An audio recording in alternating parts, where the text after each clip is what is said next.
হইল কাগজের মতো, গাছের নিচে পড়া আছে লাল হইয়া, যেটা পড়া যায় ওটা আর কেউ ছুঁয়া দেখে না। গাছের থেকে পয়রা খায়, যেটা পড়া গেল ওটা কেউ ছুঁয়া দেখে না। আমরা যে কপি খাই, 70 মাইল কপির গাছ পড়া আছে, হইয়া ফাইটা পড়তেছে।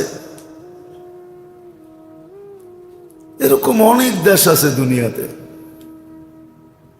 আল্লাহ কুদরত দিয়ে হওয়ায় রাখছেন। পর্তুগাল আসলে নাম হইল পর্তুগাল, মাল্টার দেশ।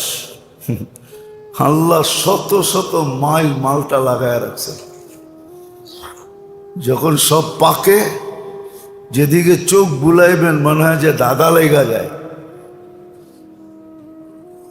জিজ্ঞাসা করছিলাম তোমরা লাগায় রাখছো? কয় না, এরকমই হইতেছে, আমরা পারি আর বেচি আর খাই, বাস।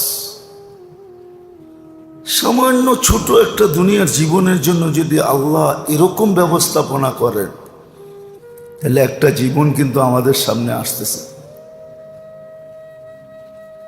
যেটা চিরদিনের জীবন। এটা দিয়ে ওইটা বোঝা যায়। বাত একটা টিপাই বলা যায় সবগুলা হয়ে গেছে।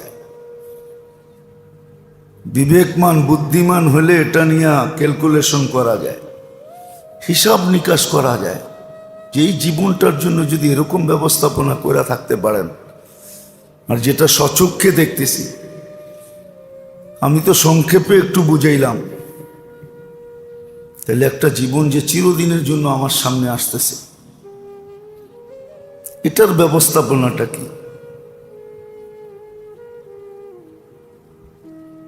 চিরদিনের জন্য একটা জীবন আসতেছে আমাদের সামনে,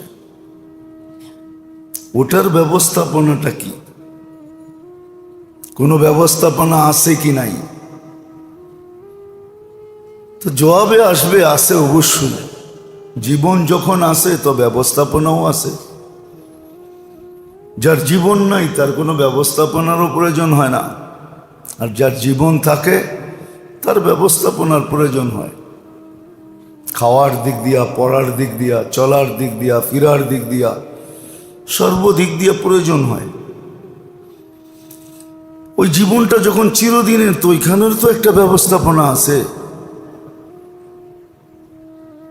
আর